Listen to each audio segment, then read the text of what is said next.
Having an elite quarterback is everything in the modern NFL, and now with the combine fully wrapped up, we're starting to get a more clear picture about how many quarterbacks are going to be selected on draft night. Today, we're going to dive into the rankings for the top quarterbacks in this class and determine how each one stacks up against each other.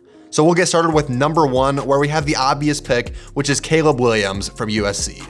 He's been getting a lot of hate for a lot of reasons throughout the draft cycle so far, but people need to stop overthinking this. He's just a really good football player, and he's able to do a lot of things on the field that resemble Patrick Mahomes and the unique play style that he brings to the table. Williams didn't participate at the combine, but looking at the tape that he's put up over the past couple of years, I don't think it's ridiculous to say that he's one of the best quarterback prospects in the last decade. Sure, he needs to clean up his timing and his fundamentals a little bit, and he is a little bit of a diva too, but he seems like the clear-cut first overall pick to me. Especially when you look ahead and see the atrocious quarterback class that's coming in 2025, the Chicago Bears should be all over drafting Williams with the first overall pick. Claiming the number 2 spot is Drake May from North Carolina. Now, I know I just talked up Caleb Williams quite a bit, but I want to say that May is not that far off of him. He would be the top quarterback in a lot of classes, and a common comparison for him is Justin Herbert, which I think is entirely accurate. There's a bunch of people who are starting to switch up and say that he's overrated now, but I think that's just the prospect fatigue talking at this point in the cycle. This guy has the best build out of all the major quarterback prospects at 6'4", 230 pounds. He can run well despite that size. He has a cannon of an arm, and he produced really well in college despite being under constant pressure behind UNC's awful offensive line. I think that he could have the best rookie year out of all of these guys just because his supporting cast at North Carolina was so bad. He's used to playing with subpar talent all around him, and that's going to come in handy when he's undoubtedly taken with a top 5 pick. This guy just screams NFL talent to me, and he's easily a tier over the next player on this list. Speaking of that, number 3 will be Jaden Daniels from LSU.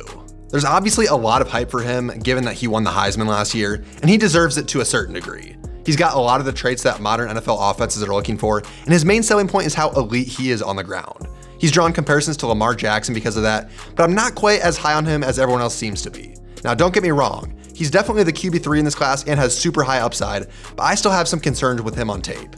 He's built pretty thin at just 210 pounds, and he takes way too many big hits when he scrambles. That offers some real concerns for his durability.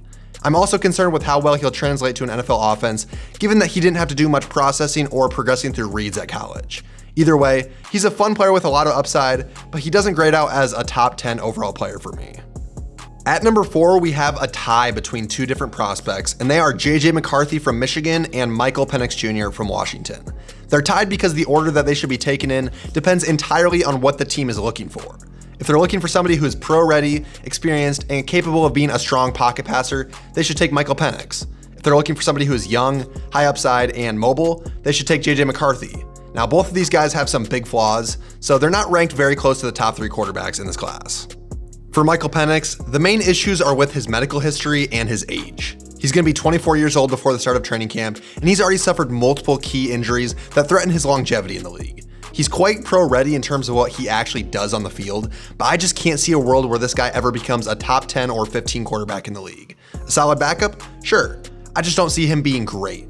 For JJ McCarthy, his lack of experience in college is seen through his lapses in accuracy and decision making, and he still has a long ways to go before he's ready to be the guy for an NFL team, despite all the hype that he's been getting in recent weeks. It's a nice bonus that he found a lot of success in college, but people need to remember that players like Stetson Bennett did too. I think that McCarthy has a lot of the tools to develop into a solid player, but if he's asked to start in year 1, that'll be an issue. Both of these guys obviously have their pros and cons, and the order that they're taken just depends on whether the team is settling for safety or shooting for upside. Both grade out around the 3rd or 4th round for me. The guy who just missed the top 5 for me is Bo Nix from Oregon. He's a very pro-ready player that could be capable of running a low-pressure offense, but I don't see much upside from him. He's a pocket passer who played 5 seasons in college, and the offense that he ran at Oregon was super simple, loaded with NFL talent, and didn't require him to do anything above and beyond. I think that he'll be a capable backup in the NFL, but I don't see a ceiling for him to develop into a top half starter at the next level. 2 other players who just missed the cut for the top 5 are Spencer Rattler from South Carolina and Joe Milton from Tennessee.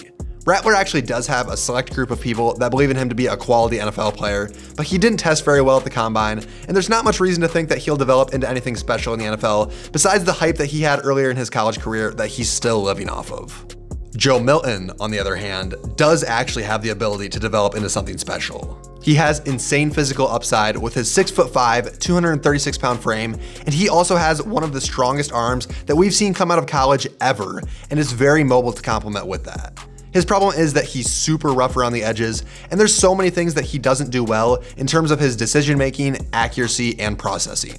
He's like a worse version of what Anthony Richardson was as a prospect, which gives him a really high ceiling as a day 3 guy, but also a really low floor.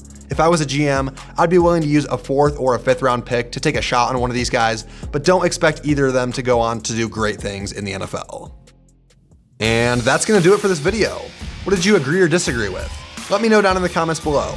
As always, thanks for watching, and be sure to like and subscribe if you wanna see more content like this. Thanks for tuning in, and until next time, goodbye.